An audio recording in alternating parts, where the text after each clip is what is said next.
Eh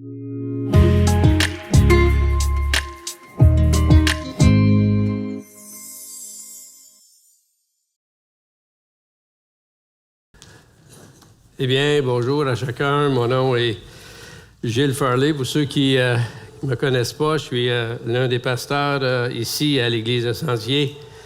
Bienvenue à ceux qui sont qui nous écoutent en ligne aussi. Et je sais que c'est le temps des vacances. Il y en a peut-être, c'est la première fois qu'ils viennent ici. Alors, on vous souhaite une bienvenue spéciale.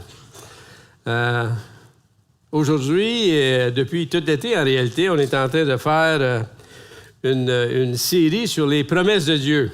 Et aujourd'hui, c'est les promesses de Dieu dans l'épreuve. Je dois vous dire que ce n'est pas un sujet dont on aime parler, l'épreuve. Et c'est un sujet qui va soulever souvent des émotions et un rappel, des souvenirs qui étaient tristes. Et je suis conscient aussi que ici, ce matin, comme partout dans le monde, il y a des personnes qui passent à travers des temps qui sont pénibles, qui sont difficiles, qui sont des épreuves. Et ça fait quelques années que je suis ici, donc je sais qu'il y en a qui ont passé par des épreuves terribles, mais aujourd'hui, il y en a qui passent aussi par des épreuves qui sont difficiles, que ce soit la perte d'un proche, la perte peut-être de l'autonomie d'un proche. Et une sœur à nous, son mari souffrait d'Alzheimer et elle disait qu'elle était endeuillée, mais que c'était un deuil en blanc. La souffrance était probablement pire encore. Parfois, c'est le diagnostic d'une maladie là, qui, je sais, on entend les nouvelles ou la perte d'un travail.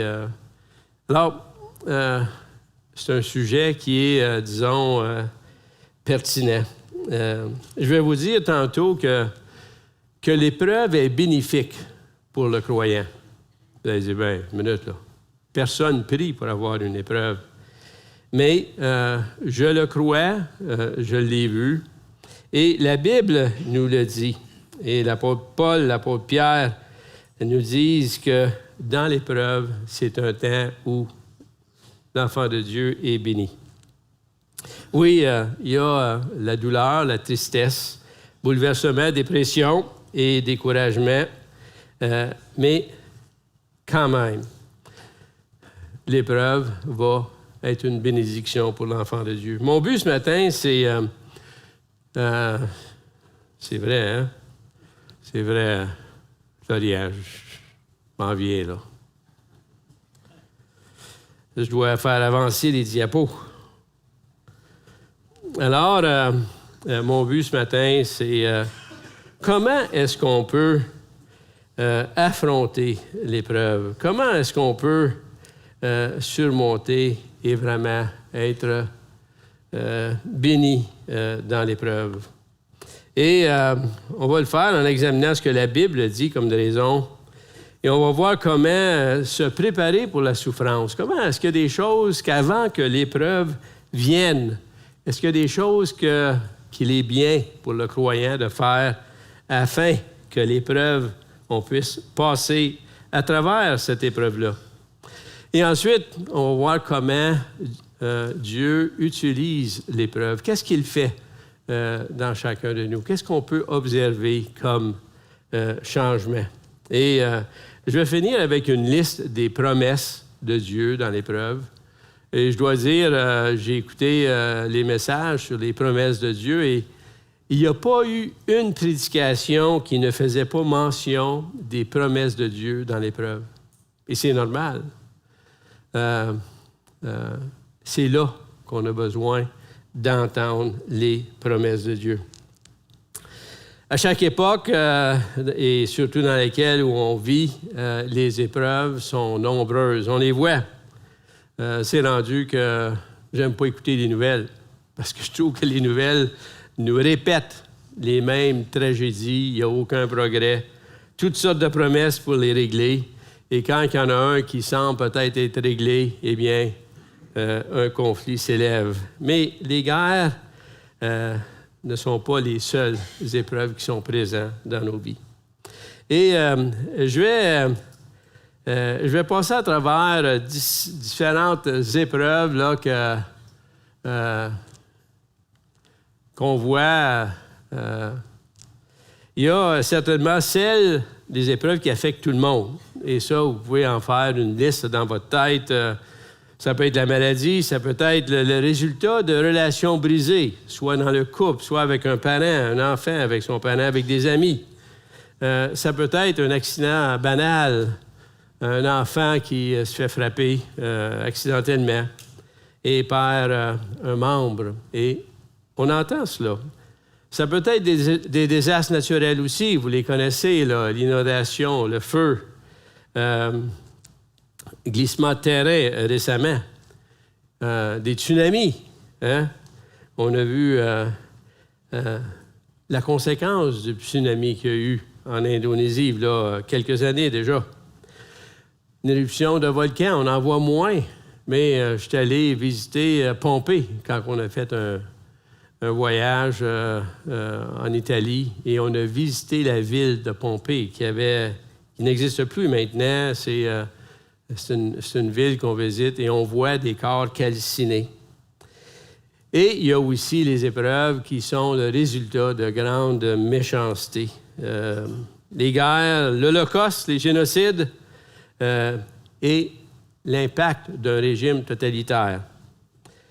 Et puis ensuite, on peut ajouter à ça les mouvements terroristes qui n'hésitent pas à prendre un camion et conduire dans une foule.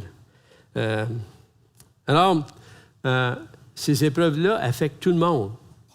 Ils affectent ceux qui ne sont pas des croyants, mais ils sont aussi là pour les croyants. Et ensuite, il y a celles qui sont particulières aux chrétiens. Qui sont le résultat, mettons, de la discipline paternelle de Dieu.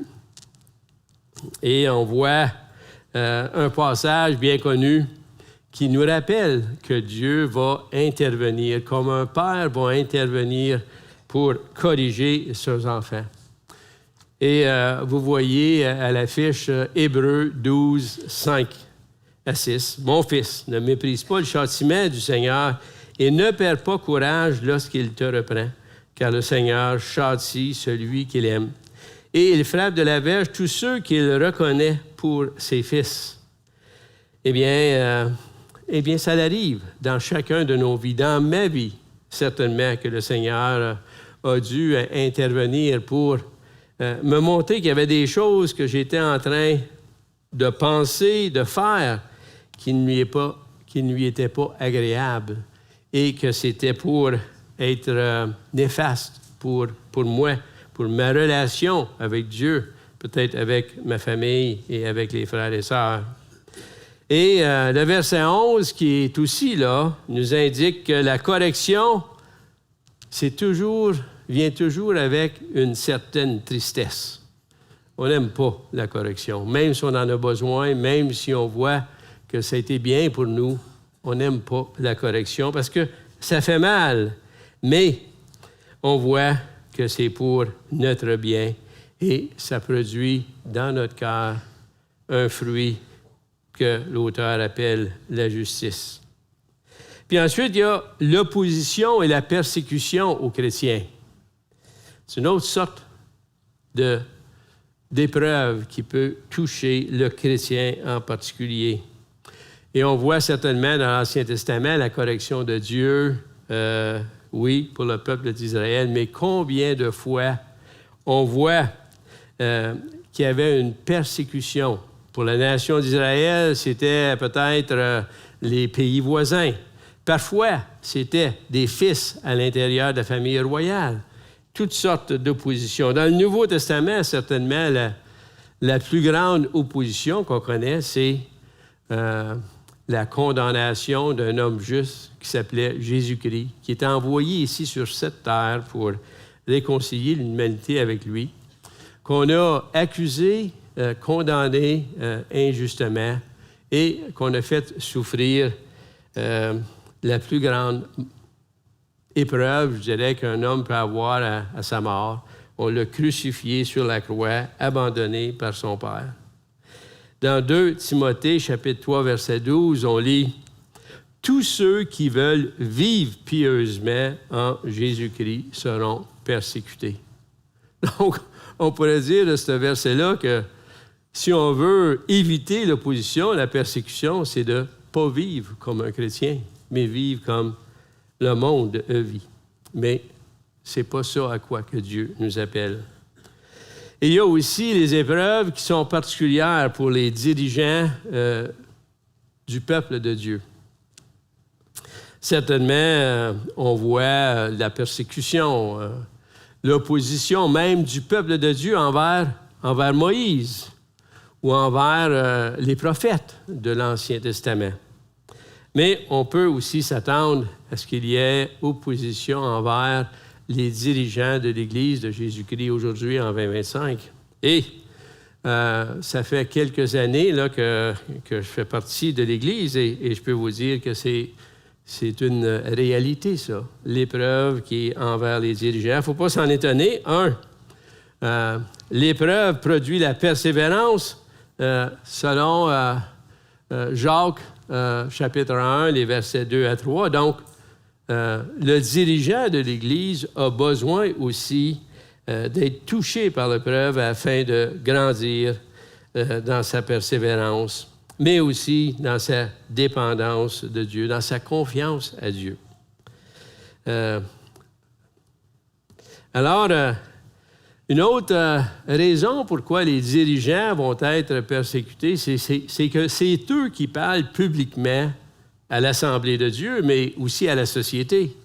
Et la prédication de l'Évangile n'est pas consistante, cohérente, n'est pas agréable aux oreilles de ceux qui ne croient pas.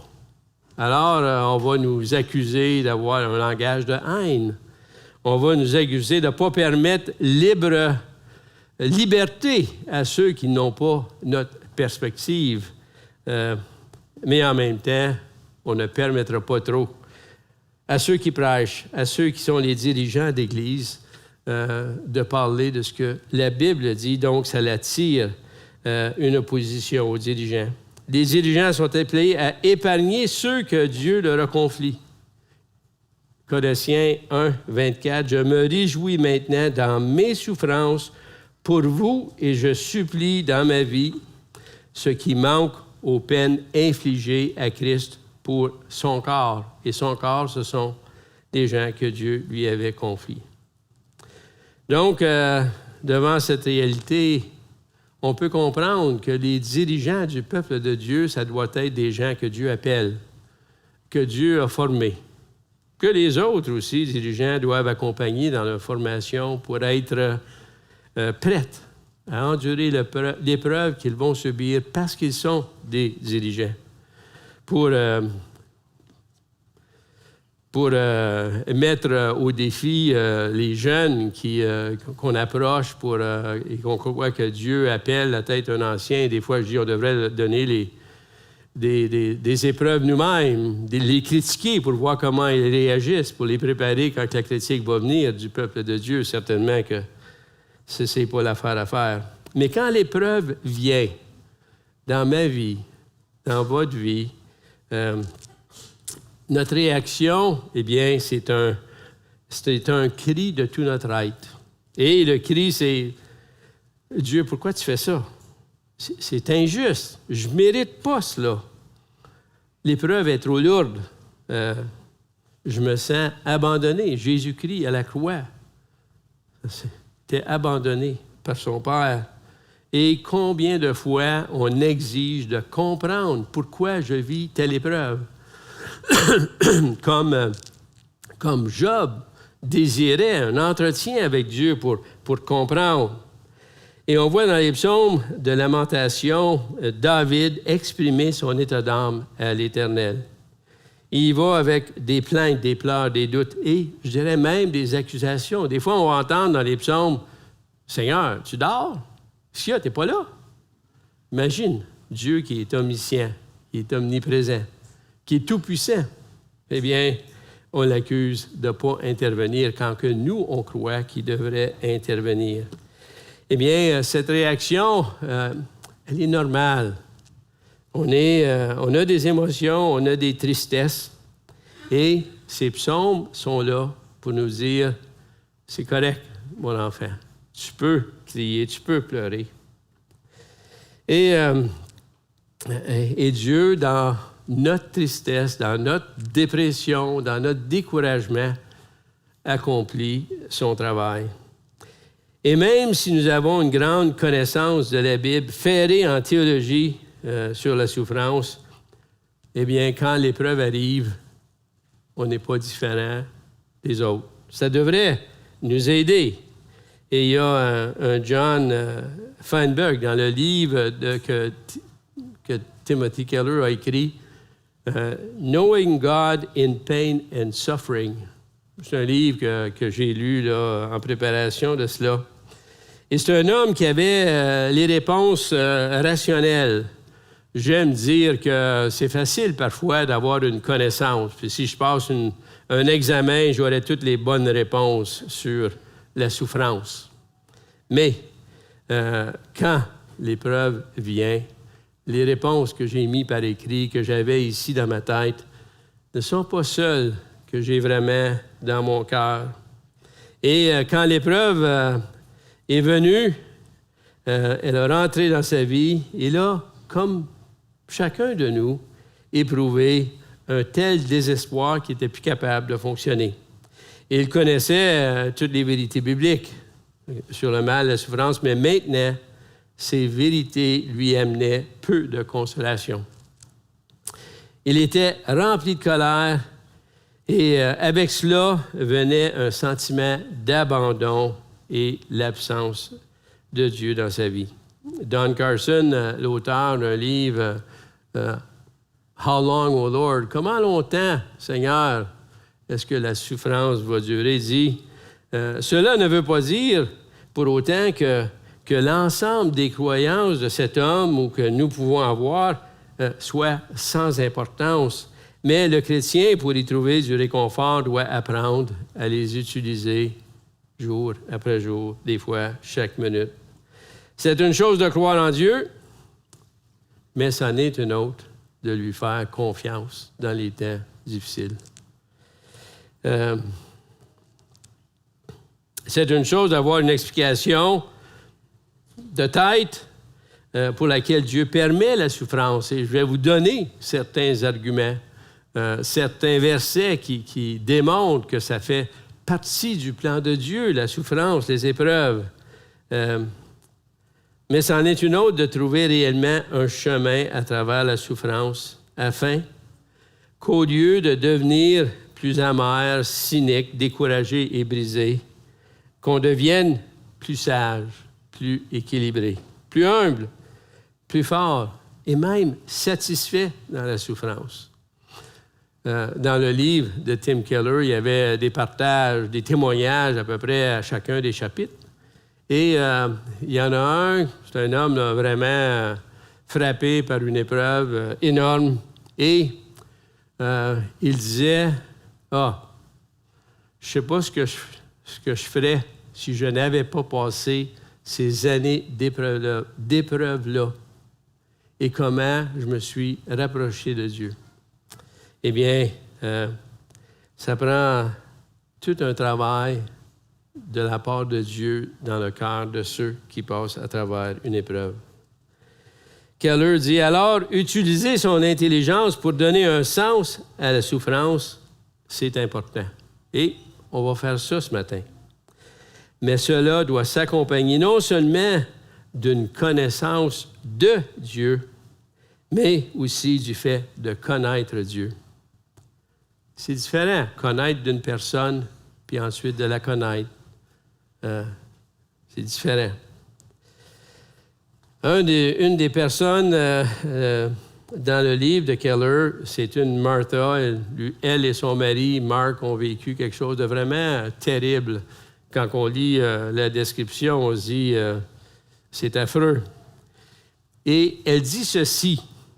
Après, elle était encore dans l'épreuve, mais elle avait passé le temps où elle était en colère, où elle ne comprenait pas. Et elle dit, « Comment j'ai réussi à sortir du désespoir reste un mystère. » Intéressant, ça. Je n'avais pas conscience d'avoir été appelé, mais j'ai pourtant ressenti un sentiment de résurrection. Elle a trouvé un sens, un but, de la joie, de la croissance, une plénitude, même dans la perte qu'elle et son mari avaient.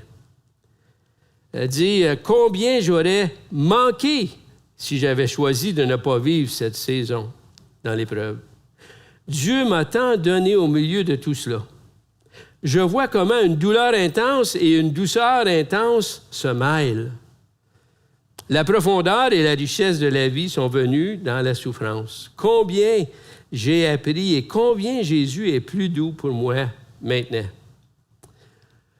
Et le ministère dont parle cette femme me fait penser, pas au ministère, mais au mystère dont parle cette femme, me fait penser au ministère qui a fait que Gilles Farley est devenu un enfant de Dieu. Je vous dis, j'avais 33 ans. Toutes sortes de raisons que je m'étais données, que je donnais à ceux qui m'évangélisaient pour ne pas mettre ma confiance dans le Seigneur. Et je dirais, à l'âge, il y a des choses qui sont arrivées et je ne peux pas dire, telle chose a fait que je me suis reconnu comme étant pécheur, condamné par Dieu. Non, c'est une série d'événements. Et je crois que c'est le travail de Dieu dans mon cœur, un mystère qui a fait qu'un jour, je me suis reconnu pécheur. Et que j'ai reconnu aussi qu'il y avait une seule façon d'être réconcilié avec Dieu, et c'était de mettre ma confiance dans ce personnage, Jésus-Christ, qui était Dieu, qui a pris la forme d'un homme, qui a grandi, qui a été mis à mort. Ça prenait un mystère pour que moi, je croie à cette histoire qui est complètement ridicule pour la plupart des gens. Et je comprends pourquoi c'est ridicule. C'est impossible de saisir cela à moins que Dieu fasse un travail. Et je crois que c'est impossible pour nous de sortir de l'épreuve sans que Dieu fasse un travail qu'on ne comprendra pas, mais qu'on va constater. Maintenant, un philosophe allemand, Skeller, je ne suis pas certain que je prononce son nom comme il faut, a souligné le caractère unique de l'approche chrétienne. Parce que chacune des cultures cherche à équiper leur population pour faire face à l'épreuve. Parce que tu sois chrétien ou non, l'épreuve est là. Et le peuple a besoin d'être aidé pour passer à travers. Il souligne le caractère unique de l'approche chrétienne. Il écrit qu'à certains égards, l'enseignement chrétien sur la souffrance semble être un renversement complet d'attitude par rapport aux interprétations de d'autres cultures et systèmes religieux. C'est pas étonnant. Paul nous dit dans 1 Corinthiens que le message de l'Évangile, c'est une folie pour ceux qui l'entendent. Eh bien, pour bien saisir l'enseignement que la Bible apporte, Keller et Carson disent qu'il faut examiner au moins 4 vérités pour le comprendre. Et vous avez là devant vous les 4 sujets, les 4 thèmes qu'on doit examiner, sur lesquels on doit réfléchir. Premièrement, il y a la création, Dieu, cet être, cet esprit qui existe de tous les temps, qui est le créateur de l'univers et qui détermine que qu'est-ce qu'il a fait dans Genèse chapitre 1, que cela était bon, même que cela était très bon. Et là, on arrive au chapitre 3, et le deuxième thème, c'est la rébellion de l'homme qui a marqué le début de la souffrance, de la peine, de la douleur, de la mort. Et on voit les conséquences de cette rébellion. La séparation entre Dieu et l'être humain, entre l'homme et la femme, entre la postérité de la femme, Jésus-Christ, et Satan. L'impact sur la femme qui va dorénavant accoucher en douleur, et l'homme qui va devoir travailler à la sueur de son front. La conséquence de la rébellion de l'homme n'a pas juste une conséquence sur le serpent, Adam, Ève et toutes les générations qui suivent. Dans Romains chapitre 8, le verset 22, ça dit « Or, nous savons que jusqu'à ce jour, la création tout entière soupire les douleurs de l'enfantement. » Et c'est une réalité. Et cette réalité, la Bible nous dit, va demeurer jusqu'à la fin. Et dans l'Apocalypse, on voit, Apocalypse 21, au verset 1, il va y avoir une nouvelle terre, de nouveaux cieux, une nouvelle Jérusalem. Dieu va habiter avec nous et il essuiera toute larme de leurs yeux. La mort ne sera plus, il n'y aura plus ni deuil, ni cri, ni douleur, car ce qui existait avant a disparu. On désire être à ce moment-là. Et j'entends souvent des gens qui le désirent tellement qu'ils se disent « tiens, je pense que ça va arriver la semaine prochaine. » là. J'ai rarement entendu des gens dire la semaine prochaine, mais j'ai entendu des gens dire « je pense qu'on est proche, là, peut-être un an. Là. Regarde, tel événement est arrivé. » là. Préoccupez-vous pas de ça. Le Seigneur le sait, lui. Il nous dit « toi, sois prêt. » Mais quand même, on a dans notre cœur ce désir qu'un jour, ça va arriver. Et on va être délivré de tout cela. 2 Pierre, nous, on est déjà rendu à comment... Je ne suis pas certain de comprendre regardez ici. Ah, OK. Donc, c'est celle de gauche qui apparaît sur l'écran. Alors, c'est bon. Je ne pèserai pas pour rien, Florian. Alors, il y a aussi 2 Pierre 3, verset 13, « Nous attendons, conformément à sa promesse, un nouveau ciel et une nouvelle terre où la justice habitera. » Certainement, c'est bien d'espérer, de désirer cela. Et c'est clairement une promesse que Dieu va tenir.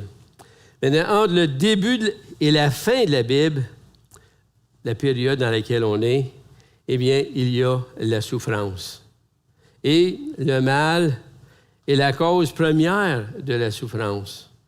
Mais c'est la rébellion de l'homme qui est la racine de tout le mal, de toute la souffrance. Et le 4e point qui est sur la diapo, eh bien, c'est le message important. Celui qui nous dit qu'enfin, cet homme, Jésus-Christ, Fils de Dieu, est venu sur cette terre. Il a eu un ministère envers les Juifs en premier, mais pas seulement les Juifs, et prêchait l'Ancien Testament, accomplissait des choses qui annonçaient sa venue, mais ça dérangeait. Et on l'a mis à mort, et comme j'ai dit tantôt, une mort affreuse. Alors, c'est un élément important, cela. On voit tout est lié à la rébellion de l'homme. Mais déjà dans son plan, Dieu avait l'idée de réparer cette rébellion pour ceux qui croiraient dans la mort et la résurrection de Jésus-Christ comme étant le Messie de l'humanité. On voit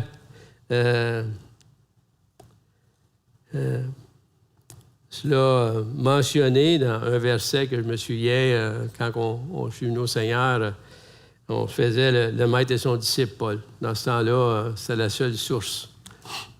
On apprenait des versets pour chacune des leçons. Mais un des versets, c'est Romains 6, 23, « Le salaire du péché, c'est la mort. Oui. Mais le verset finit pas là. Mais le don gratuit de Dieu, c'est la vie éternelle en Jésus-Christ, notre Seigneur.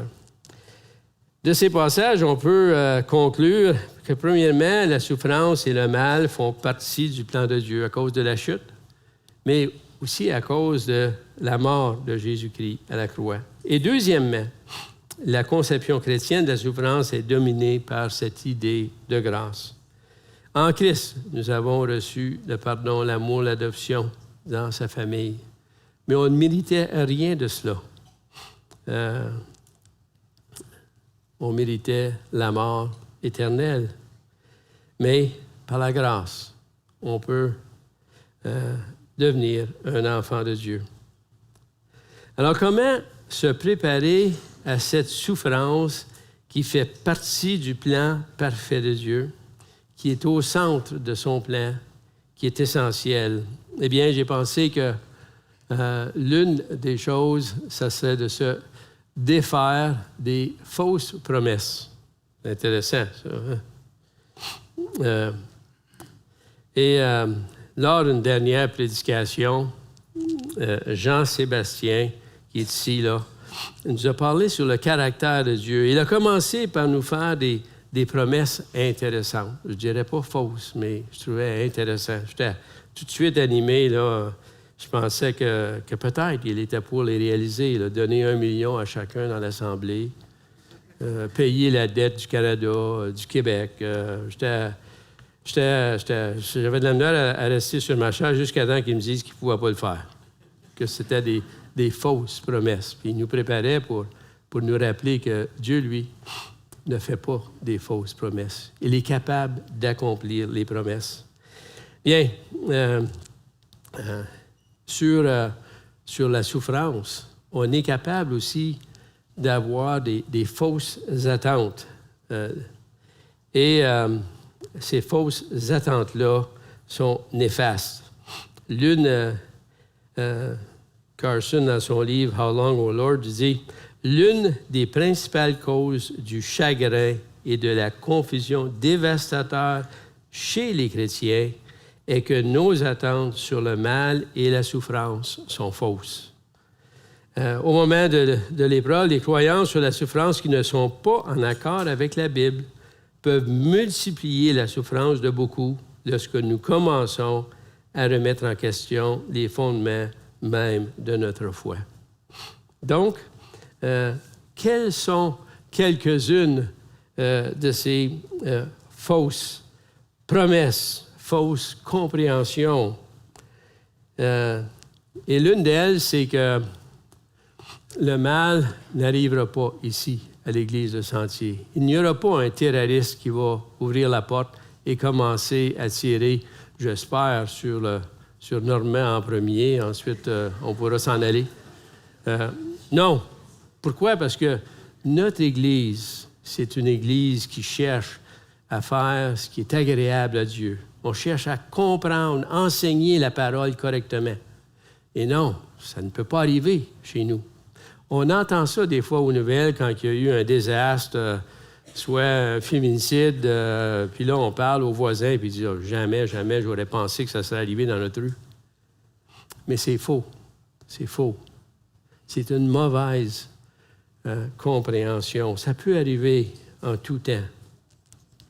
Et l'autre promesse, eh bien, écoute, si moi je mène une bonne vie, j'en aurai pas d'épreuve. C'était l'argument des mauvais consolateurs à Job, qui constamment poussaient Job au mur, puis ils disaient « Hey, là, Job, tu as vécu tout ça, là, mais il y a un péché, là. Ah oui, confesse-le ton péché. Il y a un péché, là. Sans ça, ça n'aurait pas arrivé. » Mais ça aussi, c'est pas vrai.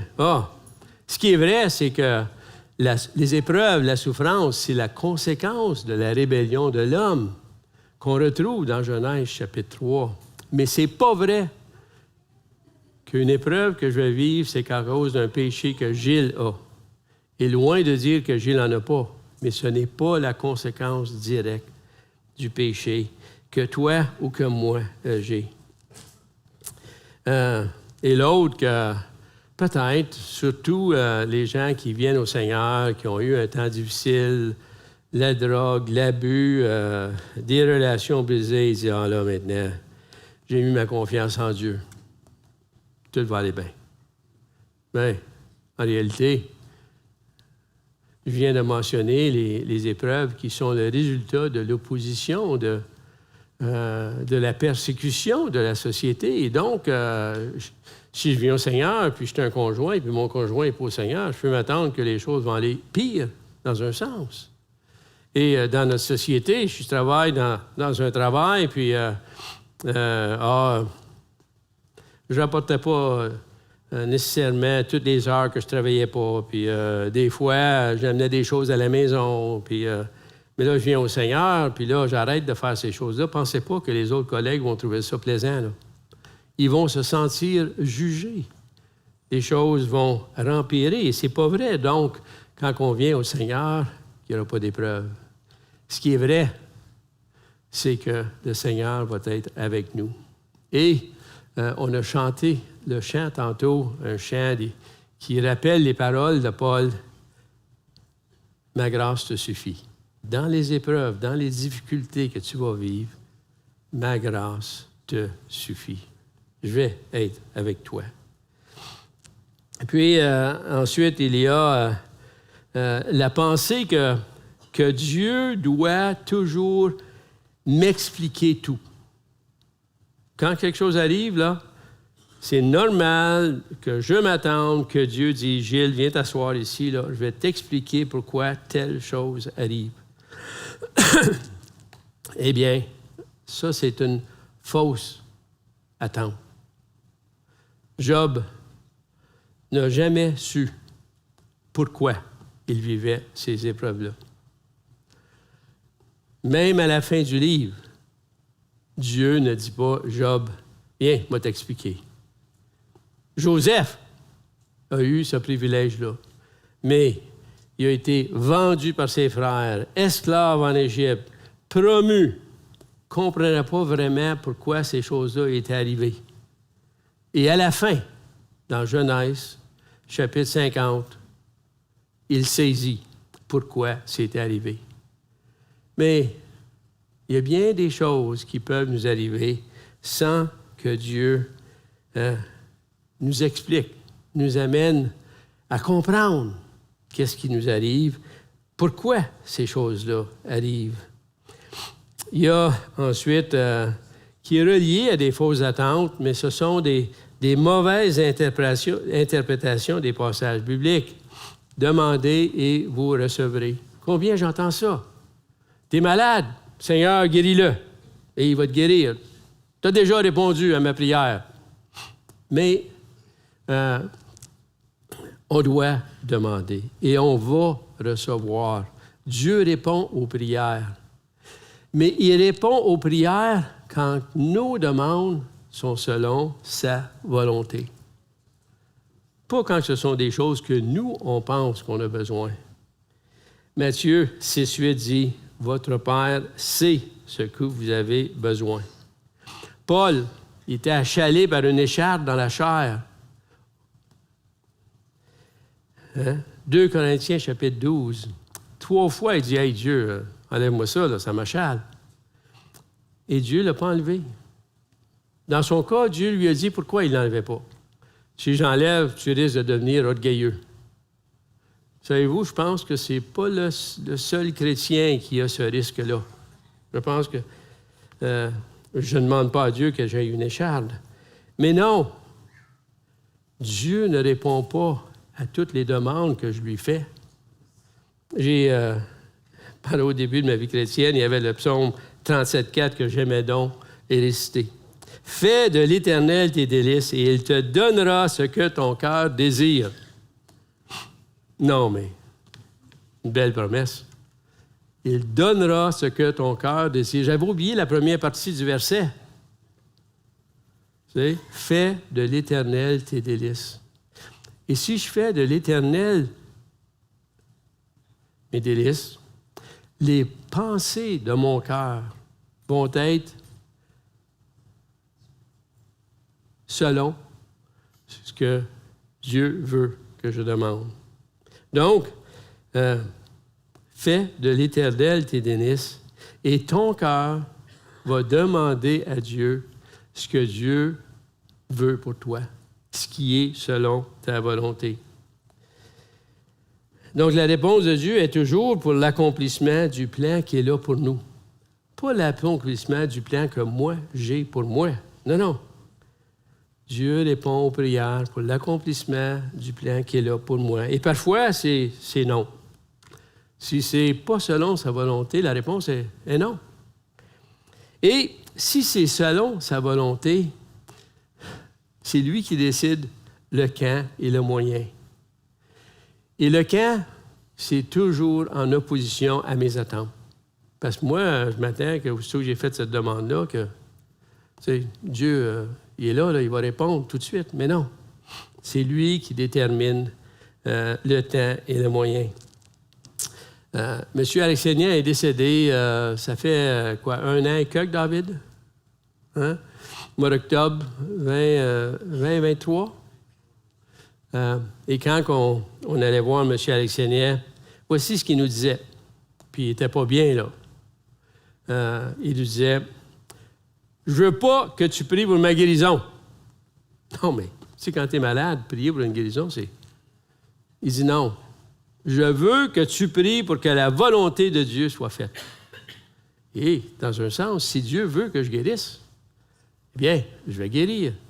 Mais si dans le plan de Dieu, c'est pas que je guérisse, que je passe par un temps de maladie avant de décéder, si ce n'était pas le plan de Dieu pour que Paul puisse enlever l'écharpe qu'il y avait dans sa chair, eh bien, Dieu ne l'a pas enlevé.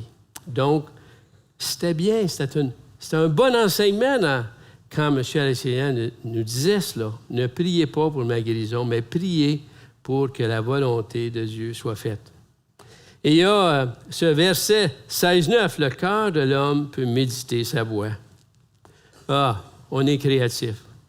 On a des plans, puis c'est bon. Dieu nous a créés pour avoir des plans. Mais la dernière partie du verset, Proverbe 16-9, c'est « Mais c'est l'Éternel qui dirige ses pas. » Et parfois, c'est contraire à ce qu'on médite, ce qu'on fait comme plan. Mais je dois accepter cela. Ensuite, on doit se rappeler que la souffrance est centrale au plan de Dieu.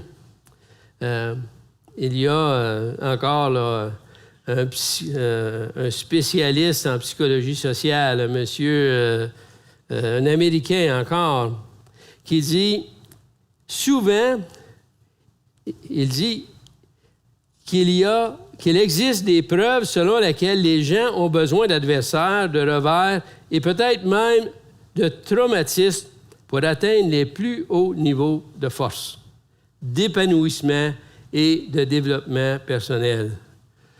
Bien, ils ont découvert ça. On ne veut pas chercher le stress, on ne veut pas chercher les épreuves. Mais dans un sens, ça veut dire que les psychologues de notre société réalisent que parfois, il est nécessaire qu'on ait un temps difficile pour atteindre un certain niveau. Eh bien, la souffrance étant au cœur même de la foi chrétienne, on doit l'accepter. Elle n'est pas seulement le moyen par lequel Christ est mort, la souffrance, mais il semble que c'est l'un des principaux moyens par lesquels nous devenons semblables à lui et faisons l'expérience de la souffrance des épreuves. Philippiens 1, verset 29, nous dit, « En effet, il vous a été fait la grâce non seulement de croire en Christ, mais encore de souffrir pour lui. » Il ne nous a pas fait la punition, mais la grâce. Et la grâce, c'est quelque chose qu'on reçoit pour notre bien et pour notre avancement. Et on peut voir dans 1 Pierre, qui est vraiment une épître qui parle beaucoup sur la souffrance, et les versets 19-20 nous dit c'est une grâce de supporter des difficultés en souffrant injustement pour garder une bonne conscience envers Dieu. En effet, quelle gloire y a-t-il à endurer de mauvais traitements si vous commettez des fautes? Mais si vous endurez la souffrance alors que vous faites ce qui est bien, c'est une grâce aux yeux de Dieu. La souffrance est réelle dans la vie du chrétien. Et on doit s'en attendre et on doit l'accepter comme une grâce de Dieu. 1 Pierre 2,13 nous dit à peu près les mêmes choses. Alors, c'est important qu'on se rappelle que la grâce de Dieu est un moyen de Dieu pour travailler dans nos vies. Elle permet d'être glorifié en lui. Et Romains 8, 17 à 18, « Or, si nous sommes enfants, nous sommes aussi héritiers de Dieu et co-héritiers de Christ, si toutefois nous souffrons avec lui afin d'être glorifiés. J'estime que les souffrances du temps présent ne sauraient être comparées à la gloire à venir qui sera révélée pour nous. » Donc, elle permet d'être glorifiée en Jésus-Christ. Elle permet de saisir la grandeur de Dieu. Jean-Sébastien nous a parlé qu'une chose qui est importante, c'est de comprendre qui est ce Dieu. Eh bien, souvent, notre meilleure compréhension de qui est Dieu va arriver à travers la souffrance, dans la méditation, dans la lecture, dans la prière. Arriver à saisir la grandeur de Dieu, son amour, nous dit qu'il est presque incalculable.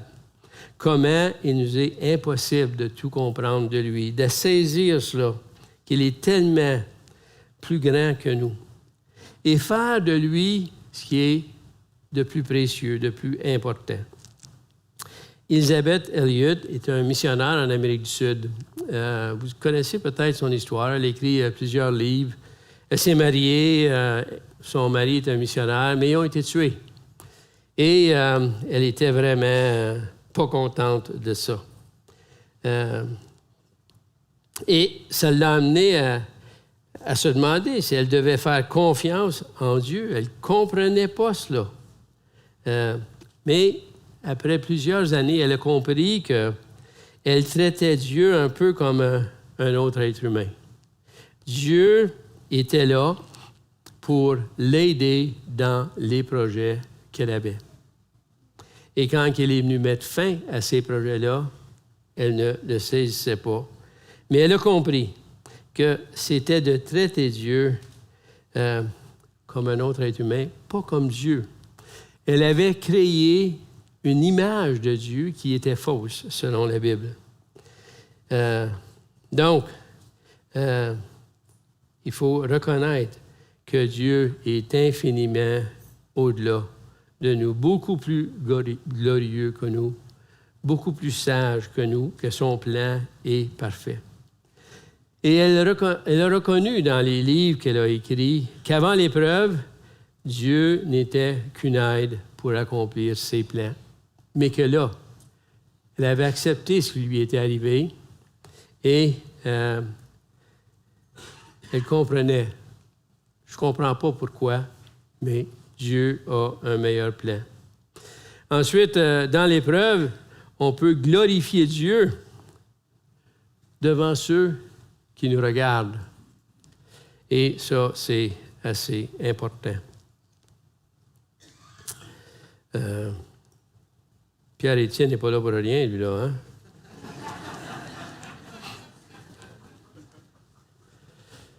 Alors, je vais aller aux différentes façons que Dieu, qu'on doit se préparer, se défaire des fausses doctrines, se rappeler que la souffrance est centrale à Dieu. L'autre, c'est marcher et non courir. Et le Proverbe 23, 24, premièrement, la métaphore de marcher est utilisée beaucoup.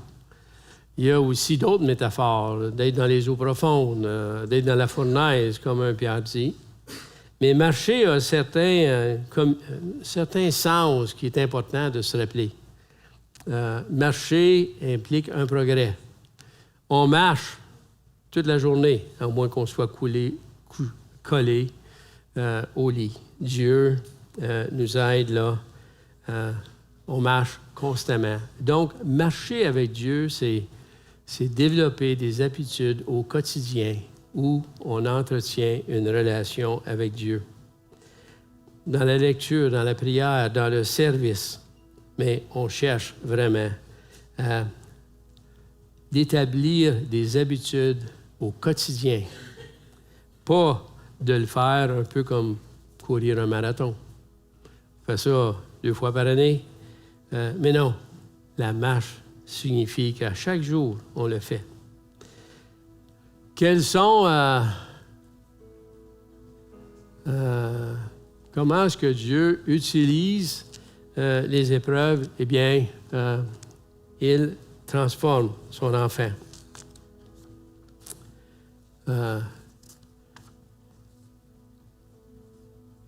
Il nous force à remettre en question nos priorités, ce qu'on trouve important. Et dans la souffrance, on réfléchit et ça nous amène qu'il y a peut-être des choses qui sont bonnes, mais qui sont devenues prioritaires et que Dieu ne prend plus la première place.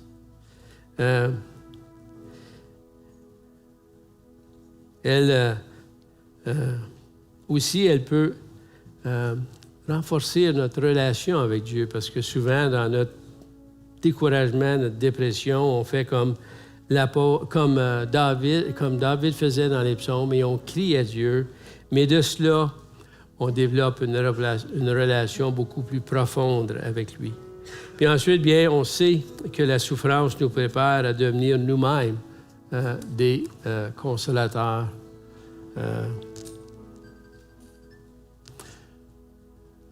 Donc, les promesses de Dieu, il y en a plusieurs. Dieu est immuable, fidèle, bon, miséricordieux, tout-puissant, souverain. Il est avec nous, il marche avec nous, il nous abandonne. Il est présent quand on marche dans la vallée de l'ombre de la mort. Et il nous donne la grâce que nous avons besoin. Sa grâce nous suffit. Et il nous donne une paix dans la souffrance. Son amour ne faiblit pas. Et si dans l'épreuve, on dit Dieu ne m'aime plus, c'est un mensonge. Dieu a déjà prouvé la grandeur de son amour en mourant à la croix. Et il transforme l'épreuve pour le bien, comme nous dit Romains 8, 28, mais dans son temps, à sa manière. Prions, Seigneur Dieu. Seigneur, la souffrance va être là si elle ne l'est pas déjà. Mais on peut mettre notre confiance en toi et attendre à ce que toi, tu fasses un travail dans le cœur du croyant pour qu'il puisse être capable d'en sortir, même s'il ne comprend pas. Seigneur, il n'y a pas quelque chose. Il peut mettre sa confiance dans ta fidélité et dans tes promesses. Au nom de ton Fils. Amen.